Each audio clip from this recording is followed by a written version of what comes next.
আল্লাহর বান্দা বার আক্রান্ত হৃদয় নিয়ে বাড়িতে চলে যায়। আগামীকালকে যদি আমি তার ঋণ পরিশোধ করতে না পারি, তাহলে মানুষ আমাকে আদালতের কাঠগড়ায় দাঁড়াইতে হবে, আমাকে জেলখানায় বন্দী হতে হবে। আমার ছোট ছোট বাচ্চা আছে, আমার বিরুদ্ধে একজন মা আছে, আমার স্ত্রী আছে। আমি যদি বন্দী হয়ে যাই, আমার বাচ্চাদের মুখে কে খানা তুলিয়া দিবে? আমার বিবি বাচ্চাদেরকে কে দেখবে? আমার মাকে কে লালন পালন করবে? এই চিন্তা করিয়া আল্লাহর বান্দা যখন ঘরে যায়, বিবি ডাক দিয়া বলে, প্রাণের স্বামী আমার, আপনার মুখটা তো বড় মলিন, কি হয়েছে? আল্লাহর বান্দা কাউকে বুঝতে দেয় না। আল্লাহর বান্দা সকলকে ঘুম পড়াইয়া উযু কইরা যায় নামাজটা বিছাইয়া কিবলা রুহু কইরা আল্লাহর বান্দা 2 রাকাত নামাজ আদায় করলেন। নামাজ পড়া যায় নামাজের মুসল্লায় বৈশা আমার নবীর উপরে দুরূদ পড়তেছে, করুণ সুরে নবীর উপরে দুরূদ পড়তেছে। দুরূদ পড়তে পড়তে পড়তে পড়তে আল্লাহর বান্দা হয়ে যায় নামাজের ভিতরে ঘুমায়া গেছে গা। স্বপ্নের যুগে দেখে মায়ার নবী রাহমাতাল লিল আলামিন নবী, জাহানের বাদশা নবী মুহাম্মদুর রাসূলুল্লাহ তার সামনে হাজির। আল্লাহু আকবার। স্বপ্নে তার সামনে হাজির। নবী আমার ডাক দিয়া কয়, ওরা আমার আশিক, কি এমন পেরেশান? কেন তুমি টেনশন করতেছ? আল্লাহর বান্দা ডাক দিয়া বলো, আল্লাহর নবী, আমি টেনশন করতেছি। 1000 ঋণগ্রস্ত হয়ে গেলাম, 1000 দিরহামের। এই ঋণ যদি পরিষ্কার করতে না পারি, তাহলে আগামীকালকে আমাকে জেলখানায় বন্দি করে নিবে। এই জন্য আমি বড় টেনশন। আল্লাহর নবী ডাক দিয়া কয়, আগামীকালকে ফজরে পড়ে তুমি বাগদাদের বাদশা আব্দুল হামিদের কাছে যেয়ে বলবা, আল্লাহর নবী 1000 দিরহাম ঋণ পরিশোধ করে দিতে বলছে। আল্লাহর বান্দার ঘুম ভেঙে যায়। ঘুম থেকে জায়গা উঁচু কইরা আল্লাহর বান্দা ফজরের নামাজ পড়ে একটা দৌড় দিছে। যা দেখে বাদশা রাজকীয় কাজে ঘর থেকে বের হইছেন, ঘোড়ার পিঠে উপরে উঠছে, এখন রাজকীয় কাজে বের হবে। ডাক দিয়া বলে, বাদশাহ, আমি আপনার কাছে আসছিলাম একটু জরুরি একটা বিষয় নিয়া। ডাক দিয়া কয়, না না, এখন কথা বলার সময় নাই, যাও যাও পরে আসবা। আল্লাহর বান্দা ডাক দিয়া কয়, বাদশাহ, আমি তো আপনার কাছে ইচ্ছাকৃতভাবে আসি নাই, আমাকে আপনার কাছে পাঠানো হয়েছে, আমি আমার নিজ ইচ্ছা আসি নাই, আল্লাহর নবী আপনার কাছে আমাকে পাঠাইছে। বাদশা যেই মাত্র এই কথা শুনলেন, গোড়ার পিঠ থেকে নাইমা আল্লাহর বান্দার হাতটা ধইরা রাজদরবারে নিয়ে যায়, ঘরের দরজা বন্ধ করে দেয়, আন্দার মহলে নিয়া ডাক দিয়া কয়, কে তোমাকে পাঠাইছে? কয়, বাদশাহ, আমি নিজ ইচ্ছা আসি নাই, আল্লাহর নবী আপনার কাছে আমাকে পাঠাইছে, আর আল্লাহর নবী বলেছে 1000 দিরহাম আমি ঋণগ্রস্ত, এই ঋণটা আপনাকে পরিশোধ করে দিতে বলছে। বাদশাহ ডাক দিয়া কয়, আমার কাছে যে তোমাকে আল্লাহর নবী পাঠাইছে তার কোন দলিল আছে নি? দলিল? আল্লাহর বান্দা ডাক দিয়া কয়, বাদশাহ, দলিল হলো আপনি প্রত্যেক দিন রাত্রে 1000 বার দুরূদ পড়েন, আমার নবীর উপরে দুরূদ পড়েন। গতকাল রাত্রে 1000 বার দুরূদ পড়েন নাই। আল্লাহর নবী বলেছে, যায় বলবা তুমি যে গতকালকে 1000 বার দুরূদ পড়ো নাই, এই জন্য 1000 দিরহাম দিয়া ঋণ পরিশোধ করায় দিতে বলছে। সুবহানাল্লাহ। শুরুতে যে আয়াতে কারিমা তেলাওয়াত করেছি, আল্লাহ পাক রব্বুল আলামিন বলেন, ওয়া ইবাদুর রাহমানিল্লাযীনা ইয়ামশুনা আলাল আরদি হাওনা, ওয়া ইবাদুর রাহমানিল্লাযীনা ইয়ামশুনা আলাল আরদি হাওনা। রব বলেন, তোমরা যদি আমি রহমানের গোলাম হতে চাও, তাহলে তোমাদের 1 নাম্বার গুণ, তোমরা জমিনের ভিতরে বিনয়ী হইয়া নম্রতা প্রদর্শন করে চলবা। কেউ যদি আমি রহমানের গোলামের খাতায় নাম লেখাইতে চাও, আমি রহমানের গোলাম হইয়া জান্নাতের মালিক হতে চাও, তাহলে 1 নাম্বার গুণ, জমিনের ভিতরে বিনয় হইয়া নম্রতা প্রদর্শন করে চলবা। বলুন সুবহানাল্লাহ। প্রশ্ন হইতে পারে, হুজুর কেন আমরা গোলাম হব? আমরা আজাদিয়াতকে গ্রহণ করার জন্য ৭১ যুদ্ধ করলাম, পাকিস্তানের বিরুদ্ধে যুদ্ধ করলাম, আমরা ব্রিটিশদের বিরুদ্ধে যুদ্ধ করলাম, এরপরও কেন আমরা আবার গোলাম হব? ও কক্সবাজারের মানুষ, রামু উপজেলার মুসলমান, ভালো করে শোনো, প্রত্যেকটা মানুষের কিছু শখের জিনিস আছে। কেউ শখ করে পাশ পাখি পোষে, কেউ বা শখ করে বিড়াল পালন করে, ঠিক কিনা? যেই ব্যক্তি পাখি পোষে ওর কাছে সকল পাখির দাম নাই, যেই পাখিটাকে লালন পালন করে ওই পাখির বড় দাম। আসমানের ছাড়া পাখির কোনো দাম নাই, আজাদ পাখির দাম নাই, লালিত পালিত পোষা পাখির বড় দাম। আজাদ বিড়ালের কোনো দাম নাই, লালিত পালিত পোষা বিড়ালের বড় দাম। আজাদ কুকুরের কোনো দাম নাই, লালিত পালিত পোষা কুকুরের বড় দাম। ঠিক আল্লাহ পাক রব্বুল আলামিন বলেন, আমার কাছে আজাদ বান্দার কোনো দাম নাই, গোলাম বান্দার বড় দাম। কয় কেমন দাম? আল্লাহ পাক রব্বুল আলামিন বলেন, সবচেয়ে ছোট গোলামকে আমি আল্লাহ যে জান্নাতখানা দিব, ও জান্নাতটাও হলো এই দুনিয়ার 10 দুনিয়ার সমান। আল্লাহ পাক রব্বুল আলামিন এই জন্যই বলেন, ওয়া ইবাদুর রাহমানিল্লাযীনা ইয়ামশুনা আলাল আরদি হাওনা। আল্লাহ কয়, কেউ যদি আমি রহমানের গোলাম হতে চাও, তার 1 নম্বর গুণ, সে জমিনের ভিতরে বিনয় হইয়া চলবে, নম্রতা প্রদর্শন করে চলবে, অহংকার হমিকে নিয়ে চলবে না।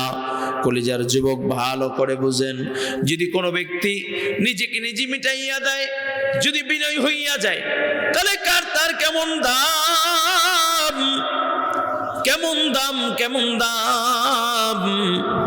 ও কলিজার যুবক ভালো করে বুঝো, রাসূল আকরাম সাল্লাল্লাহু আলাইহি ওয়াসাল্লাম বলেন, মান তাওয়াযআ লিল্লাহ, মান তাওয়াযআ লিল্লাহ রাফাআহুল্লাহ।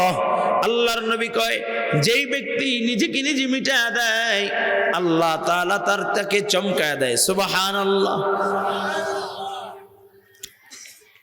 আমরা তো যুবক যারা আছি, আমরা তো মাঝে মাঝে আমাদের ক্ষমতার গরম দেখাই, শার্টের বুদাম কইলা বুকটা টানকাট কইরা চলি, চিনোস আমি ক্যাঠা, ঠিক কিনা? মোটর সাইকেল একটা নিয়ে পিক আপ দেই, আর মোটর সাইকেল নিয়ে চলি, গরম গরম ভাব। কোন কোন যুবক তো মুরব্বীর পাশ দিয়ে হাঁটে, সিগারেট নিয়ে টান দেয় আর ধোঁয়া মুরব্বীদের মুখে দেয়। এ যুবক, একটা বার কি চিন্তা করেছো, এই জওয়ানি হালাত কিন্তু সব সময় থাকবে না, ঠিক কিনা? এই যুবকী হালাত কিন্তু সব সময় থাকবে না, কেউ চিরস্থায়ী দুনিয়ায় থাকতে পারবে না। যেই জমিনের উপরে তুমি অহংকারী ভাব নিয়ে চলো, যেই জমিনের উপরে তুমি হাব ভাব নিয়ে চলতেছ, যেই জমিনের উপরে তোমার গর্মিয়াতের ভাব নিয়ে চলতেছ, একটা বার কি চিন্তা করেছ, ওই জমিনের ভিতরে 3টা টুকরা সাদা কাপড় পচায় পড়াইয়া একদিন তোমাকে ওই অন্ধকার কবরে রাখা হবে, ঠিক কিনা?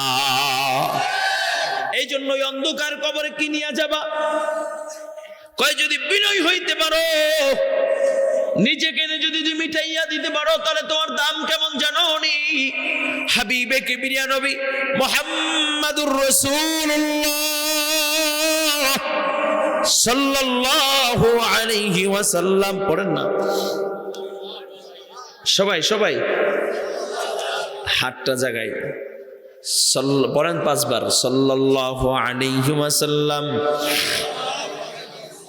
সাল্লাল্লাহু আলাইহি ওয়াসাল্লাম, সাল্লাল্লাহু আলাইহি ওয়াসাল্লাম, সাল্লাল্লাহু আলাইহি ওয়াসাল্লাম, সাল্লাল্লাহু আলাইহি ওয়াসাল্লাম। এই যে 5 বার দুরূদ পড়ছেন, গুনাহ হয়েছে?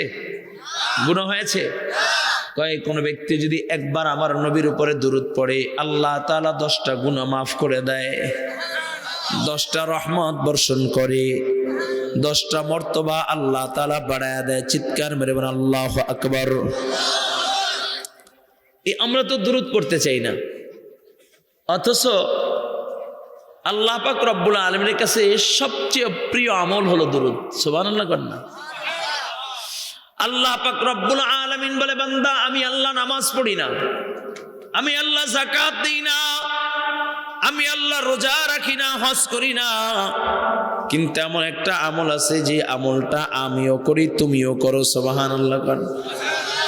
আল্লাহ তাআলা বলে, ইন্নাল্লাহা ওয়া মালাইকাতাহু ইউসাল্লুনা আলান নবী ইয়া আইয়ুহাল্লাযীনা আমানু সাল্লু আলাইহি ওয়া সাল্লিমু তাসলিমা। আল্লাহু আকবার।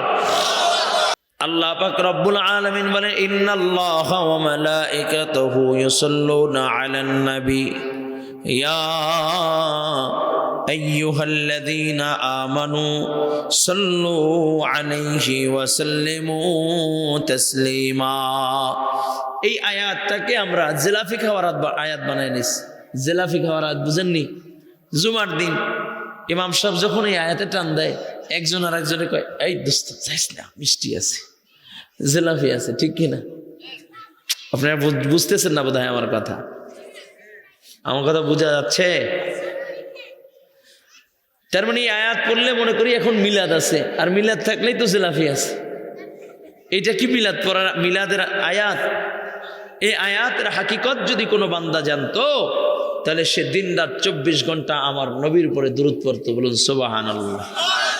আরো জোরে কর না সুবহানাল্লাহ। আয়াতের হাকিকত আল্লাহ তাআলা বলে, বান্দা তুমি আমার নবীর উপরে দুরূদ পড়ো, আমার বন্ধুর উপরে দুরূদ পড়ো। ফেরেশতারাও দুরূদ পড়ে, স্বয়ং আমি আল্লাহ আমার বন্ধুর উপরে দুরূদ পড়ে। চিৎকার মেরে বলেন আল্লাহু আকবার। দুরূদ এমন একটা আমল, কয় সমস্ত ফেরেশতারাও আমার নবীর উপরে দুরূদ পড়ে, আল্লাহ তাআলা স্বয়ং নিজে আমার নবীর উপরে দুরূদ পড়ে। চিৎকার মেরে বলেন আল্লাহু আকবার। এই জন্য মাঝে মাঝে পড়বেন তো ইনশাআল্লাহ। আমরা এখানে বড় গাফেল, ঠিক আছে? আমার নবীর নাম যখনই আসবে তখনই কমসে কম সাল্লাল্লাহু, বলেন সাল্লাল্লাহু, ছোট্ট 2-1 মিনিট একটা ওয়াকিয়া শোনাই। অনেকে আছে আমাদের ভিতরে হতাশা, অভাবে, ঋণগ্রস্ত আছি না? অনেকে আছি না? মিথ্যা মামলায় ভুগতেছি, পেরেশানিতে আছি, অভাব অনটন দূর হচ্ছে না।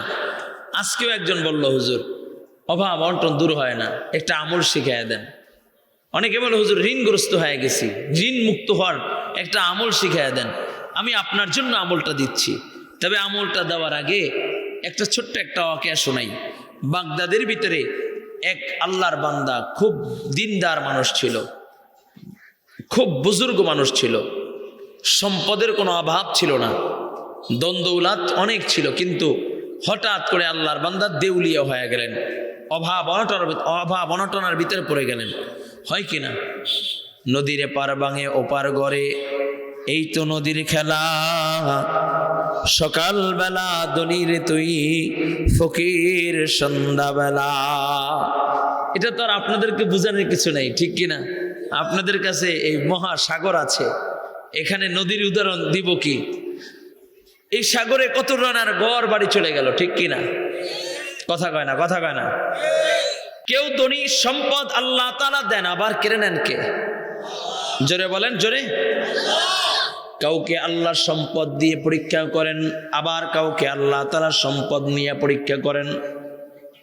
তা আল্লাহর বান্দা বড় দিনদার মানুষ ছিল, সম্পদের কোনো অভাব ছিল না, অভাব ছিল না। হঠাৎ করে আল্লাহর বান্দার ব্যবসার ভিতরে লস, অভাব অনটন দেখা দেয়। আল্লাহর বান্দা 1000 দিরহামের ঋণগ্রস্ত হয়ে যায়। 1000 দিরহাম আল্লাহর বান্দার কাছে মানুষ পায়।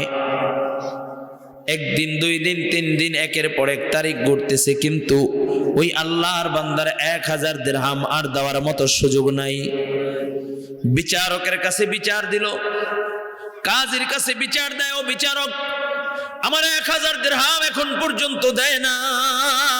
যায়, আপনি আমার 1000 দিরহাম আপনি আমার টাকাটাকে পরিশোধ করে দেন, তার কাছ থেকে আদায় করে দেন। বিচারক তাকে আসামির কাঠগড়ায় দাঁড়া করাইলেন, ডাক দিয়া কয়, ভাই তুমি তোমার টাকা পরিশোধ করে দাও, তুমি তোমার ঋণী টাকাগুলো পরিশোধ করে দাও। ডাক দিয়া বলে, কাজী সাহেব ও বিচারক, আমি আমার টাকা পরিশোধ করার মতো আমার কোনো ওয়ে নাই। বিচারক ডাক দিয়া কয়, এখনো সময় আছে, তুমি টাকা পরিশোধ করে দাও, না অথবা জেলখানায় বন্দি করে দিব। আল্লাহর বান্দা ডাক দিয়া কয়, ও কাজী সাহেব, আপনি আমাকে জেলখানায় বন্দি করেন না, আমি আল্লাহর বান্দার টাকাগুলোকে 2-1 দিনের ভিতরে পরিশোধ করে দিব। আল্লাহর বান্দা ভারাক্রান্ত হৃদয় নিয়ে বাড়িতে চলে যায়। আগামীকালকে যদি আমি তার ঋণ পরিশোধ করতে না পারি, তাহলে মানুষ আমাকে আদালতের কাঠগড়ায় দাঁড়াইতে হবে, আমাকে জেলখানায় বন্দী হতে হবে। আমার ছোট ছোট বাচ্চা আছে, আমার বিরুদ্ধে একজন মা আছে, আমার স্ত্রী আছে। আমি যদি বন্দী হয়ে যাই, আমার বাচ্চাদের মুখে কে খানা তুলিয়া দিবে? আমার বিবি বাচ্চাদেরকে কে দেখবে? আমার মাকে কে লালন পালন করবে? এই চিন্তা করিয়া আল্লাহর বান্দা যখন ঘরে যায়, বিবি ডাক দিয়া বলে, প্রাণের স্বামী আমার, আপনার মুখটা তো বড় মলিন, কি হয়েছে? আল্লাহর বান্দা কাউকে বুঝতে দেয় না। আল্লাহর বান্দা সকলকে ঘুম পড়াইয়া উযু কইরা যায় নামাজটা বিছাইয়া কিবলা রুহ কইরা আল্লাহর বান্দা 2 রাকাত নামাজ আদায় করলেন। নামাজ পড়া যায় নামাজের মুসল্লায় বৈশা আমার নবীর উপরে দুরূদ পড়তেছে, করুণ সুরে নবীর উপরে দুরূদ পড়তেছে। দুরূদ পড়তে পড়তে পড়তে পড়তে আল্লাহর বান্দা হয়ে যায় নামাজের ভিতরে ঘুমায়া গেছে গা। স্বপ্নের যুগে দেখে মায়ার নবী রাহমাতাল লিল আলামিন নবী, জাহানের বাদশা নবী মুহাম্মদুর রাসূলুল্লাহ, তার সামনে হাজির। আল্লাহু আকবার। স্বপ্নে তার সামনে হাজির। নবী আমার ডাক দিয়া কয়, ওরা আমার আশিক, কি এমন পেরেশান কেন? তুমি টেনশন করতেছো? আল্লাহর বান্দা ডাক দিয়া বলো, আল্লাহর নবী, আমি টেনশন করতেছি, 1000 ঋণগ্রস্ত হয়ে গেলাম, 1000 দিরহামের। এই ঋণ যদি পরিষ্কার করতে না পারি, তাহলে আগামীকালকে আমাকে জেলখানায় বন্দি করে নিবে। এই জন্য আমি বড় টেনশন। আল্লাহর নবী ডাক দিয়া কয়, আগামীকালকে ফজরে পড়ে তুমি বাগদাদের বাদশাহ আব্দুল হামিদের কাছে যেয়ে বলবা, আল্লাহর নবী 1000 দিরহাম ঋণ পরিশোধ করে দিতে বলছি। আল্লাহর বান্দার ঘুম ভেঙে যায়, ঘুম থেকে জায়গা উঁচু কইরা আল্লাহর বান্দা ফজরের নামাজ পড়ে একটা দৌড় দিছে। যা দেখে বাদশাহ রাজকীয় কাজে ঘর থেকে বের হইছেন, ঘোড়ার পিঠে উপরে উঠছে, এখন রাজকীয় কাজে বের হবে। ডাক দিয়া বলে, বাদশাহ, আমি আপনার কাছে আসছিলাম একটু জরুরি একটা বিষয় নিয়া। ডাক দিয়া কয়, না না, এখন কথা বলার সময় নাই, যাও যাও পরে আসবা। আল্লাহর বান্দা ডাক দিয়া কয়, বাদশাহ, আমি তো আপনার কাছে ইচ্ছাকৃতভাবে আসি নাই, আমাকে আপনার কাছে পাঠানো হয়েছে, আমি আমার নিজ ইচ্ছা আসি নাই, আল্লাহর নবী আপনার কাছে আমাকে পাঠাইছে। বাদশা যেই মাত্র এই কথা শুনলেন, গোরার পিঠ থেকে নাইমা আল্লাহর বান্দার হাতটা ধইরা রাজদরবারে নিয়ে যায়, ঘরের দরজা বন্ধ করে দেয়, আন্দার মহল নিয়া ডাক দিয়া কয়, কে তোমাকে পাঠাইছে? কয়, বাদশাহ, আমি নিজ ইচ্ছা আসি নাই, আল্লাহর নবী আপনার কাছে আমাকে পাঠাইছে, আর আল্লাহর নবী বলেছে 1000 দিরহাম আমি ঋণগ্রস্ত, এই ঋণটা আপনাকে পরিশোধ করে দিতে বলছে। বাদশাহ ডাক দিয়া কয়, আমার কাছে যে তোমাকে আল্লাহর নবী পাঠাইছে তার কোন দলিল আছে? নি দলিল? আল্লাহর বান্দা ডাক দিয়া কয়, বাদশাহ, দলিল হলো আপনি প্রত্যেক দিন রাত্রে 1000 বার দুরূদ পড়েন, আমার নবীর উপরে দুরূদ পড়েন। গতকাল রাত্রে 1000 বার দুরূদ পড়েন নাই। আল্লাহর নবী বলেছে, যায় বলবা তুমি যে গতকালকে 1000 বার দুরূদ পড়ো নাই, এই জন্য 1000 দিরহাম দিয়া ঋণ পরিশোধ করায় দিতে বলছি। সুবহানাল্লাহ। বাদশা অপলক দৃষ্টিতে তাকাইয়া ডাক দিয়া বলে ভাই আবার একটু বলো কে তোমাকে আমার কাছে পাঠাইছে? ডাক দিয়া কয় বাদশাহ আপনার কাছে আমাকে আল্লাহর নবী পাঠাইছে। 1000 দিরহাম আমি এই ঋণকে পরিশোধ করে দিতে বলছি। দলিল হলো গতকালকে রাত্রে আপনি 1000 বার দরুদ পড়েন না, এই জন্য নবী বলেছে জরিমানা স্বরূপ 1000 দিরহাম দিতে। বাদশা আবার বলে আবার বলো। আবার আল্লাহর বান্দা বলল। বাদশা ডাক দেয়া কয় ভাই নাও নাও এই 1000 দিরহামের একটা থলে, তোমাকে আল্লাহর নবী 1000 দিরহাম দিতে বলছে, আমি ঋণ পরিশোধ করার জন্য 1000 দিরহাম দিয়ে দিলাম। আবার 1000 দিরহামের একটা থলে বাইর করে ডাক দেয়া বলে ভাই তুমি যে আল্লাহর নবীর সংবাদ নিয়ে আমার কাছে আসছো, এই জন্য আমি খুশি হইয়া তোমাকে আরো 1000 দিরহাম দিয়ে দিলাম। এরপরে আবার 1000 দিরহাম বাইর করে ডাক দিয়া বলে ভাই তুমি যে স্বপ্ন দেখেছো এটা সাচ্চা স্বপ্ন, এই জন্য আমি তোমার স্বপ্নকে মূল্যায়ন করে আরো 1000 দিরহাম দিয়ে দিলাম। সুবহানাল্লাহ। ঋণ ছিল কত? পাইল কত? হ্যাঁ 3000। কত পাইল? আল্লাহর বান্দা যখন এই দিরহাম নিয়ে যখন বিচারকের কাছে চলে গেলেন, ও কাজী সাহেব ওই আল্লাহর বান্দাকে খবর দেন আমি তার টাকা পরিশোধ করে দিব, তার দিনার দিরহাম পরিশোধ করে দিব। বিচারক ডাক দিয়া বলে ভাই তোমার আর টাকা পরিশোধ করার দরকার নাই, তুমি কালকে যখন বিদায় নিয়ে চলে গেছো, আমি রাত্রবেলা যখন ঘুমায় গেলাম, ঘুমের ঘরে স্বপ্নের যুগে দেখি মায়ার নবী রহমাতাল লিল আলামিন নবী আমার স্বপ্নে হাজির। আর ডাক দিয়া বলেছে এই বিচারক ও আমার আশিক, ওর পাওনা টাকা তুমি পরিশোধ করে দিবা। এ ভাই তোমার দিনার দিরহাম দেওয়ার দরকার নাই, আমি তোমাকে 1000 দিরহাম দিয়ে দিলাম, তুমি পাওনা টাকা দিয়ে দাও।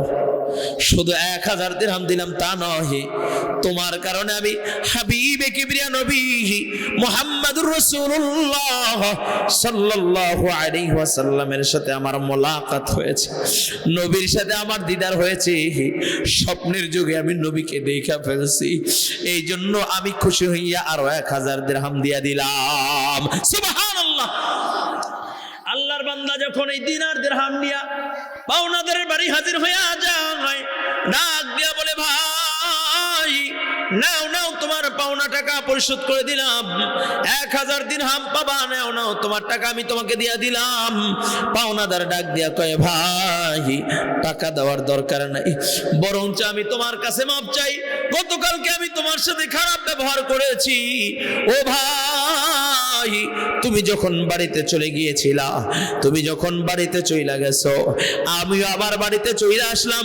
রাত্রবেলা যখন আমি বিছনায় ঘুমাইলাম, আমি দেখি মায়ার নবী রহমাতাল লিল আলামিন নবী দো জাহানের বাদশা নবী মুহাম্মদুর রাসূলুল্লাহ সাল্লাল্লাহু আলাইহি ওয়াসাল্লাম আমার স্বপ্নে হাজির। আর ডাক দিয়া কয় এ পাওনাদার, ও হইল আমার আশিক, ওর কাছ থেকে পাওনা টাকা গ্রহণ করবা না, ও আমার আশিক, ওর পাওনা টাকা তুমি মাফ কইরা দিবা। ভাই রে তোমার আর পাওনা টাকা দেওয়ার দরকার নাই, আর তুমি যে তোমার কারণে আমি আল্লাহর নবীর মোলাকাত আমার হয়ে গেছে, আল্লাহর নবীর সাথে আমার দিদার হয়ে গেছে, এই জন্য আমি খুশি হইয়া আরো 1000 দিরহাম আমি তোমাকে উপহার দিয়া দিলাম। জোরে বলা যাবে কি আল্লাহু আকবার? আরো জোরে বলা আল্লাহু আকবার। এ কলজার যুবক, আমার নবী বলে মান রানি ফিল মানাম ফাকাদ রানি। নবী আমার কয় কেউ যদি আমাকে দেখে ফেলায় স্বপ্নের, যদি আমি কেউ যদি আমার মোলাকাত কইরা ফেলায়, সেজন্য আমি মুহাম্মদুর রাসূলুল্লাহকেই দেখছি। কারণ শয়তান আমার আকৃতি ধরতে পারে না, শয়তান আমার সুরত ধরতে পারে না।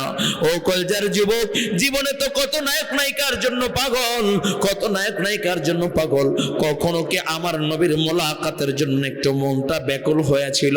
কখনো কি আমার নবীর রওজার সামনে পাগল হইয়া যাওয়ার জন্য কি মনটা বড় ব্যস্ত? আজকে যেহেতু বাবা তোমাদের মাঝে আমি যুবকরে নিয়ে আসছে, তোমরাও যুবক আমিও যুবক রে বাবা। আজ থেকে আমার নবীর মোহাব্বত দিয়া অন্তরটাকে পরিপূর্ণ কইরা নবীর রওজা মোর জিয়ারত করতে চাও, অভাব অনটন দূর করতে চাও, বেশি বেশি আমার নবীর দুরূদের আমল করো, পারবা তো ইনশাআল্লাহ। সাল্লাল্লাহু আলাইহি ওয়াসাল্লাম, বলো না সাল্লাল্লাহু আলাইহি ওয়াসাল্লাম, সাল্লাল্লাহু আলাইহি ওয়াসাল্লাম, সাল্লাল্লাহু আলাইহি ওয়াসাল্লাম, সাল্লাল্লাহু আলাইহি ওয়াসাল্লাম। আরো জোরে সাল্লাল্লাহু আলাইহি ওয়াসাল্লাম, সাল্লাল্লাহু আলাইহি ওয়াসাল্লাম। তোমার আমার কলজায় আমার তোমার আমার নবীর প্রেম নাই, তোমার আমার কলিজায় তোমার আমার নবীর মোহাব্বত নাই। ওই যে হুসাইন আহমদ মাদানী রাহমাতুল্লাহি আলাইহি মদিনায় গেছে, মদিনায় আমার নবীর রওজা জিয়ারত করবে। মদিনায় হাটে জুতা পায়ে দেয় না, জুতার ভিতরে পায়ের ভিতরে ফসকা পইরা গেছে। লোকেরা ডাক দেয়া কয় হুসাইন জুতা পায়ে দাও, খালি পায়ে হাইটো না। হুসাইন ডাক দিয়া কয় কেমন করে আমি জুতা পায়ে দিব? এইখানে তো আমার নবীর কদম পড়েছে, আমি আমার নবীর কদমের উপরে কেমন করে জুতা নিয়ে পায়ে দিব? এটা হলো আমার নবীর পবিত্র জমিন, এই জমিন আমার নবী ঘুমায়। ডাস্টবিনের কাছে যায় দেখে পচা পচা খাবার পইরা রইছে, উঠাইয়া পরিষ্কার কইরা মুখে দিয়া ফেলছে। ডাক দিয়া কয় হোসেন তুমি কি খাবার খাও নাই? এই ডাস্টবিনের খাবার উঠাইয়া কেন খাও? হোসেন ডাক দিয়া কয় অভাবে খাই না। কেন খাই জানো নি? এই জায়গাটায় আমার নবীর কদম পড়েছে, কদম পড়েছে। আমি আমার নবীর কদমের মহব্বতে আমি এই খাবারগুলো উঠাইয়া মুখের ভিতর দিলাম। আমার নবীর রওজার সামনে বড় ইশক মোহাব্বত নিয়ে দাঁড়ায় গেছে গা। বলে চমকতি রহে, নবীর রওজার সামনে দাঁড়াইয়া কয় চমকতি রহে তেরে রওজা কে মঞ্জর, চমকতি রহে তেরে রওজা কে মঞ্জর, हाँ हमें भी आया है वो शौक़े अबू ज़र, हमें भी आया है वो जज्बे बेलाली। আমার নবীর রওজার সামনে দাঁড়াইয়া আবু যরের মতো শৌক ও যৌক নিয়া, বেলালের মতো জজবা নিয়া আমার নবীর রওজার সামনে দাঁড়াইয়া সালাম দেয় আসসালামু আলাইকুম ইয়া জাদ্দি। রওজা থেকে সালামের জবাব আসে, আমার নবী কয় ওয়া আলাইকুমুস সালাম ইয়া ওয়ালাদি, আল্লাহু আকবার। এটা হলো নবীর প্রতি প্রেম, এটা হলো নবীর প্রতি ভালোবাসা, এটা হলো নবীর জন্য আশক মোহাব্বত। তোমার আমার কলজায় নবীর মোহাব্বত নাই, নবীকে দেখতে মনে চায় না, নবীর মোলাকাত করতে মনে চায় না।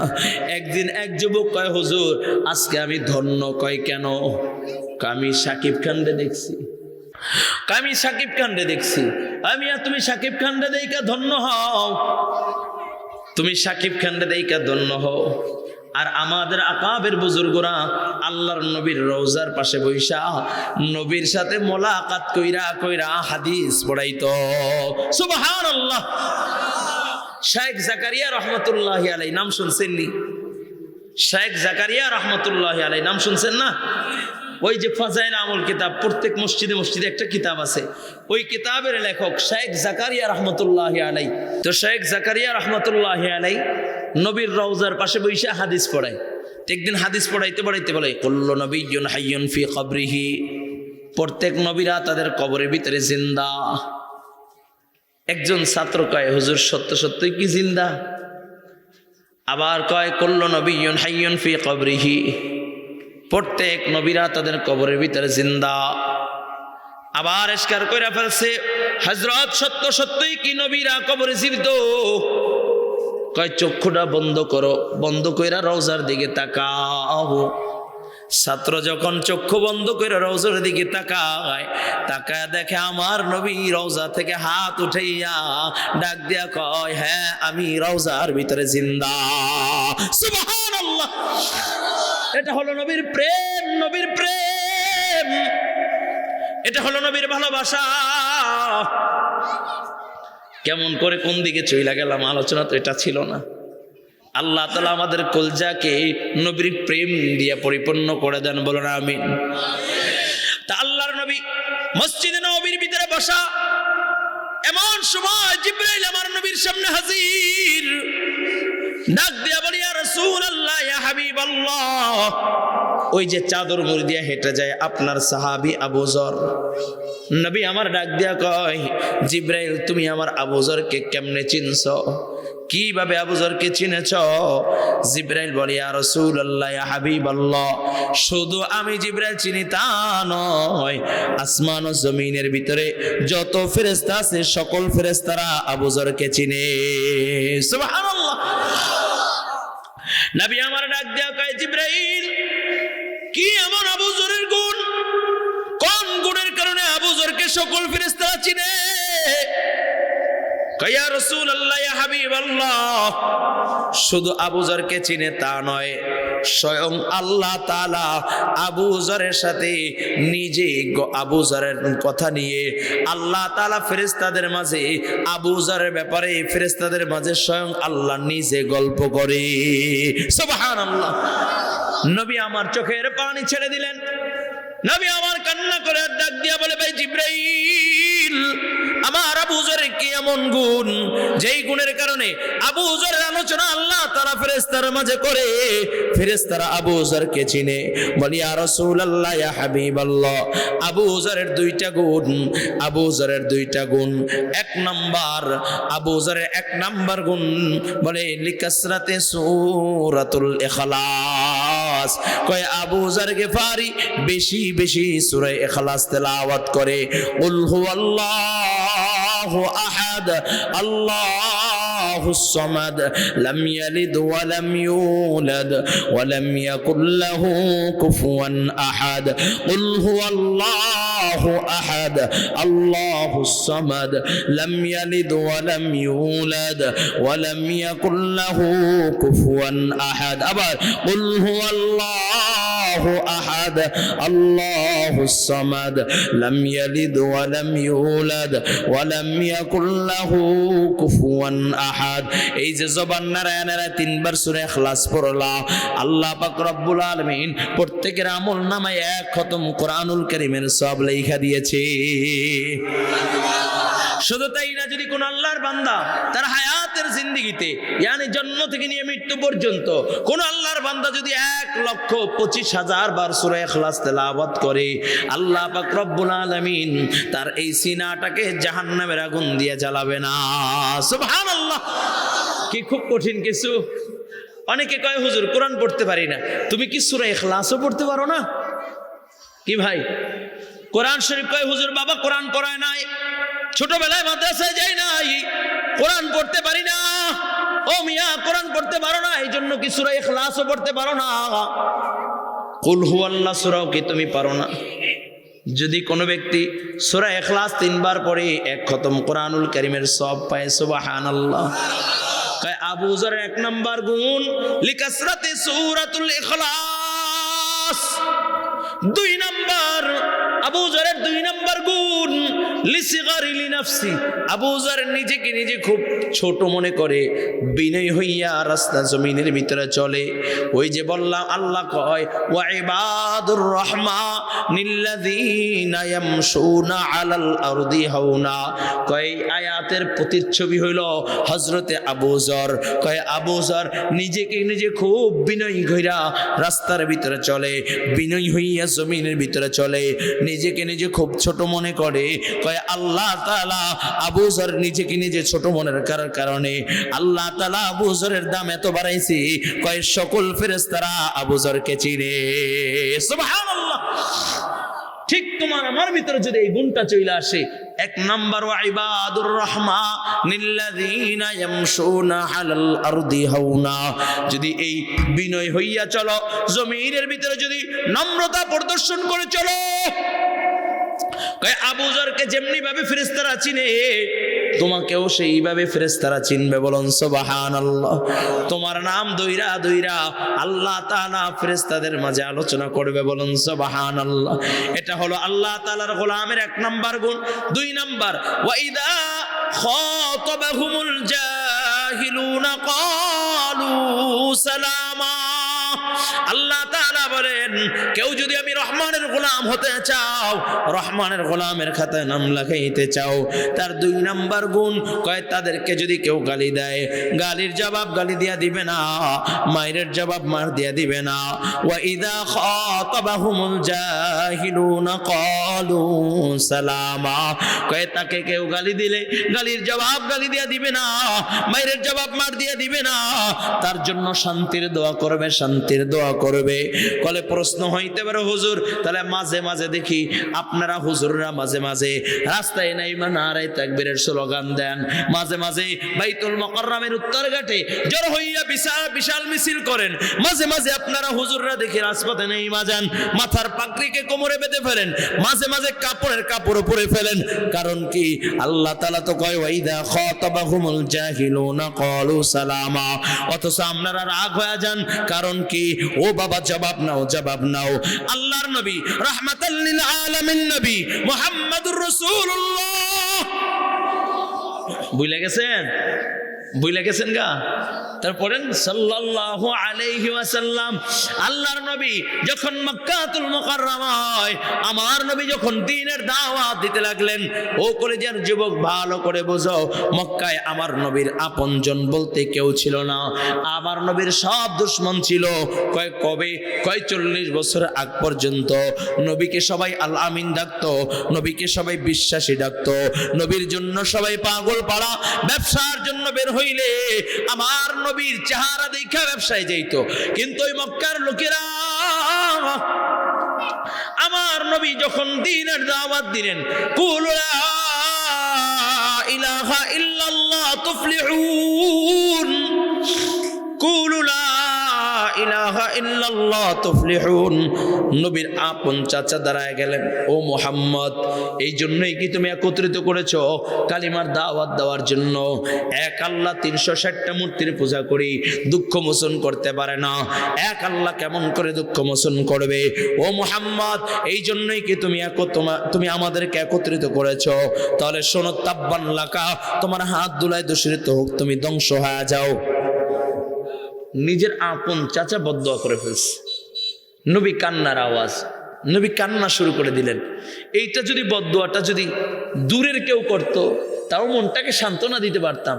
আঘাতপ্রাপ্ত হয়েছি, তাতে ব্যথা পাই নাই, তাকায় যখন দেখি আঘাতকারী প্রিয়জন, তখন ব্যথার আর সীমা নাই। ঠিক কিনা জোরে বলেন? কথা বলে না, কথা বলে না।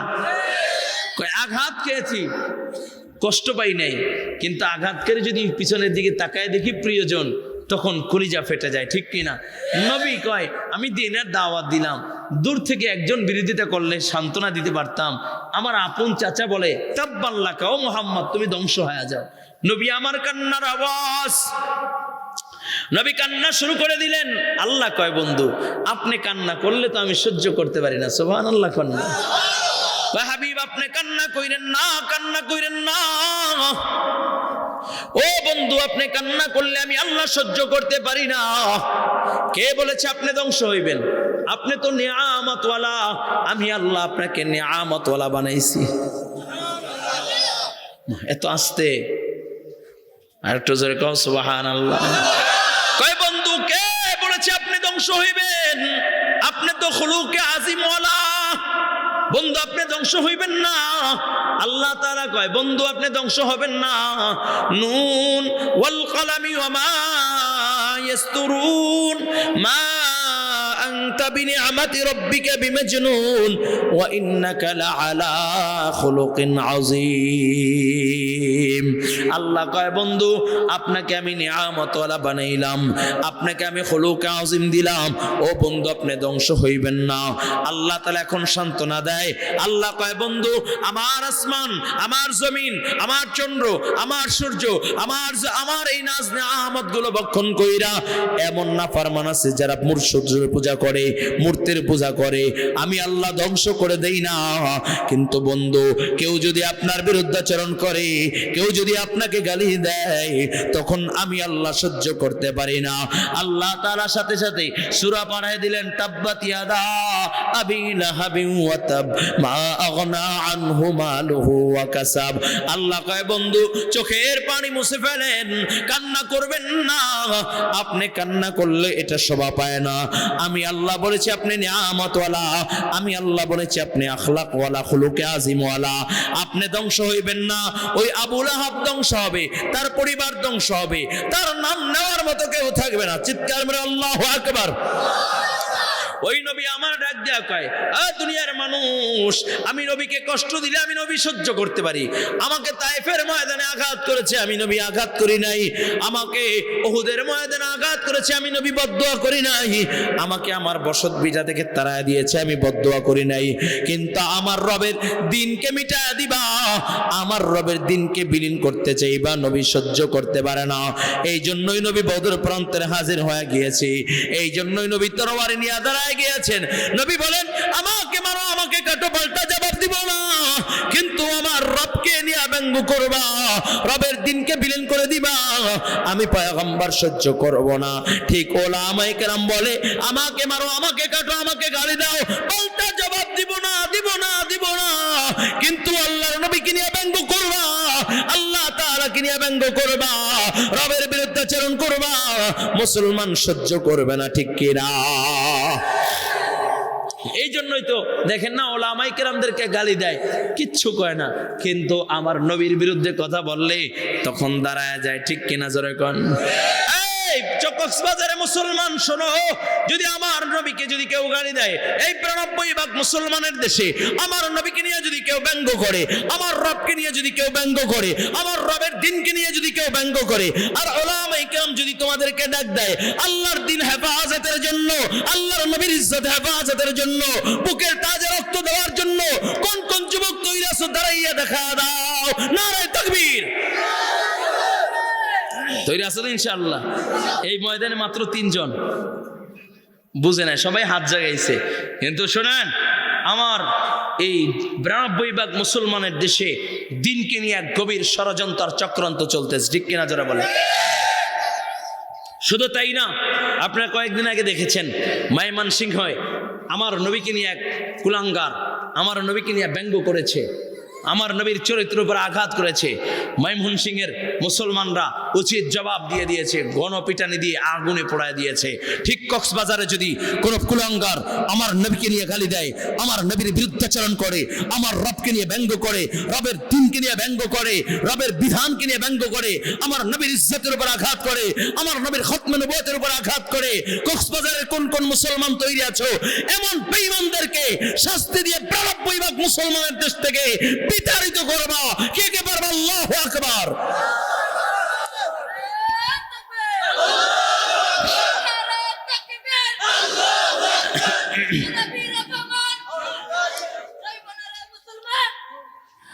আল্লাহ কবুল করেন।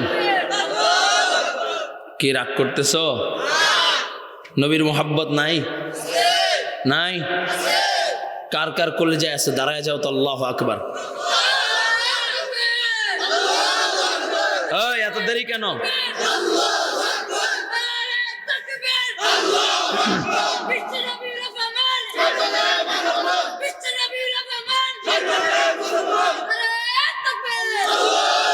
দাঁড়াও দাঁড়াও, এদিকে দাঁড়াও, বসতে বলি নেই তো। নেতায় ডাক দিলে দি জামা টামা খুইলা দৌড় দাও। কে নেতায় ডাক দিলে তো তখন তুমি দেওয়ানা হয়ে যাও। আর আমার নবীর যখন তোমাদেরকে ডাক দিবে, আমার নবীর পক্ষে যখন ডাক আসবে, কি তখন কি বইসা থাকবা? হ্যাঁ, বইসা থাকবা? আমার নবীকে গালি দিবে, তখন কি সহ্য করা যাবে? আমার নবীকে নিয়ে ব্যঙ্গ করবে, সহ্য করা যাবে? আমার রবকে যদি কোনো কুলাঙ্গার ওই আবুল সরকারের মতো কোনো বাউল শিল্পী গালি দেয়, এক একটা বাউল শিল্পীকে ধরে জিন্দা দাফন করার জন্য কক্সবাজারে মুসলমান তৈরি আছে ইনশাআল্লাহ। নারে তাকবীর। আল্লাহ কবুল করেন।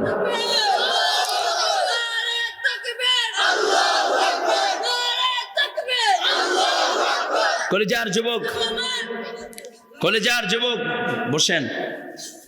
একটু দেখলাম ইমানের জজবা কেমন আছে। আল্লাহ কবুল করেন, বলেন আমিন। আরো জোরে বলেন আমিন। রাগ করছেন? রাগ করছেন? তো উলামায়ে কেরাম বলেন ওয়া ইযা খাতাবাহুমুল জাহিলুনা ক্বালু সালামা।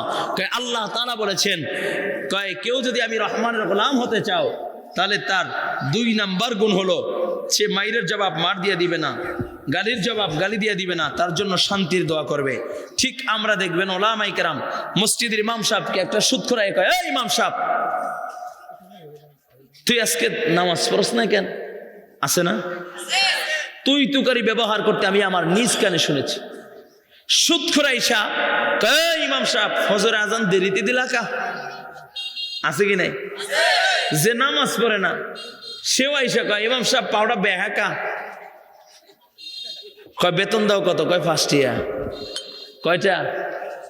5 টাকা বেতন দিয়ে এর গরম মনে হয় 5 কোটি টাকা দিয়ে লাইছে। ইমাম সাহেবকে গালি দেয়, আছে কি নাই? কিন্তু ইমাম সাহেব পাল্টা জবাব দেয় না, বরঞ্চ ও অসুস্থ হয়ে গেলে মসজিদের মুসল্লিদেরকে নিয়ে হাত উঠে ইয়া কয়, আল্লাহ তুমি ওকে সুস্থ করে দাও, আল্লাহ তুমি তাকে সুস্থ করে দাও। ঠিক কিনা জোরে বলেন? কারণ কি জানো?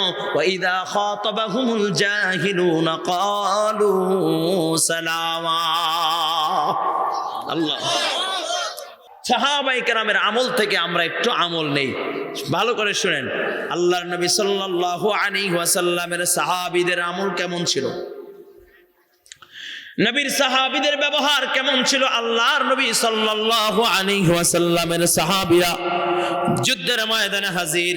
এমন সময় রক্তাক্ত অবস্থায় নবীর এক সাহাবী বড় বড় আহত হইয়া পানি পানি আওয়াজ দিলেন। এমন সময় এক সাহাবী পানির গ্লাস নিয়ে তার কাছে দৌড় দিয়েছে, আর তার হাতের ভিতরে যখন পানির গ্লাস দিয়েছে, পানি পান করবে করবে, এমন সময় আরেকজন বলে পানি পানি পানি বলে আওয়াজ। ওই সাহাবী ডাক দিয়া বলে, ভাই আমার চেয়ে বোধহয় আমার ভাইয়ের পানি বেশি প্রয়োজন, যাও যাও পানিটা তার কাছে নিয়ে যাও। ও কলেজার যুবক দ্বিতীয় জনের কাছে যখন গেলেন, দ্বিতীয় জনের হাতে যখন পানি দিয়েছে পানি পান করবে, এমন সময় তৃতীয় আরেকজন বলে পানি পানি বলে আওয়াজ। এমন সময় আল্লাহর বান্দা যখন পানি, যে তৃতীয় সাহাবী পানি পান করবে, ডাক দেয়া বলে, ভাই আমার পানি প্রয়োজন নাই, যাও যাও যাও এই পানি নিয়ে আমার ভাইয়ের কাছে চইলা যাও, পানিটা তার বড় প্রয়োজন, যাও তার কাছে পানিটা নিয়ে যাও। দ্বিতীয় জন শাহাদাত বরণ করেছে, প্রথম জনের কাছে আসলে প্রথম জন শাহাদাত বরণ করেছে। তার মানে নবীর সাহাবীরা মৃত্যুর আগ পর্যন্ত একজন আরেকজনের জন্য নিবেদিত প্রাণ ছিল, কেউ কারোর জন্য কল্যাণ চায় নাই। ঠিক আল্লাহ পাক রব্বুল আলামিন বলেন, তোমার ব্যবহারটা কেমন হবে? আল্লাহ তাআলা তার হাবিবকে দিয়ে শুনাইয়া দেয়, মুহাম্মাদুর রাসূলুল্লাহ ওয়াল্লাযীনা মাআহু আশিদ্দাউ আলাল কুফফার রুহামাউ বাইনাহুম কেমন আচরণ হবে? আমার নবী হলো কাফেরদের বিরুদ্ধে কঠোর এবং মুমিনদের জন্য রুহামাউ বাইনাহুম, কয় এত সফট হৃদয়ের, এত নরম হৃদয়ের। কয় কেমন নরম হৃদয়ের? বাবাজিরা ভালো করে বুঝো, নবীর সাহাবীরা কয় একজন আরেকজনের জন্য কেমন নিবেদিত প্রাণ। আল্লাহর নবী সাল্লাল্লাহু আলাইহি ওয়াসাল্লাম যেদিন হিজরত করে মক্কা থেকে মদিনায় আসে, আল্লাহর নবী মক্কা থেকে মদিনায় আসলেন। সাহাবায়ে কেরাম যখন হিজরত করে মক্কা থেকে মদিনায় আসে, মদিনায় আনসারী সাহাবীরা, নবীর সাথে যেই সমস্ত সাহাবীরা আমার নবীদেরকে নবীকে আশ্রয় দিলেন, ওই আনসার সাহাবীরা ডাক দিয়া কয়, ইয়া রাসূলুল্লাহ, ইয়া হাবিবাল্লাহ, নবী আপনার কোনো টেনশন নাই, আপনার কোনো চিন্তা নাই, আমার ভাইরা যারা হিজরত করে এসেছে মুহাজির, তাদের কোনো চিন্তা নাই। যেই সাহাবীর, যেই আনসার সাহাবীর 2 জন বিবি ছিল, বলে একজনকে তালাক দিয়া আরেকজন বিবি বানায় দিয়েছে। যেই সাহাবীর 2টা বাড়ি ছিল, একটা বাড়ি আরেকজন সাহাবীকে দিয়ে দিয়েছে। যেই সাহাবীর 2 তলা বাড়ি ছিল, এক তলা এক ভাইকে দিয়ে দিয়েছে, আরেক তলা নিজে নিয়েছে। এটা হলো রুহামাউ বাইনাহুম, এটা হলো সাহাবায়ে কেরামের আখলাক, এটা হলো সাহাবায়ে কেরামের আচরণ। ও কলেজার যুবক ভালো করে বুঝো, দিলের কানটা লাগাইয়া দাও রে বাবা। এই দুনিয়ায় কেউ চিরস্থায়ী থাকতে পারে না, কেউ চিরস্থায়ী থাকতে পারবে না। একদিন তো দুনিয়ার থেকে যাওয়া লাগবে। আনতাল্লাযী ওয়ালাদাতকা উম্মুকা বাকিয়াও والناس حولك فاجهد لنفسك إذ يكون باقيا في يوم موتك ضاحكا ومسرورا। যেদিন তুমি এসেছিলে ভবে, কেঁদেছিলে তুমি একা, হেসেছিল সবে, এমন জীবন কররে গঠন, মরণে হাসিবে তুমি, কাঁদিবে ভুবন।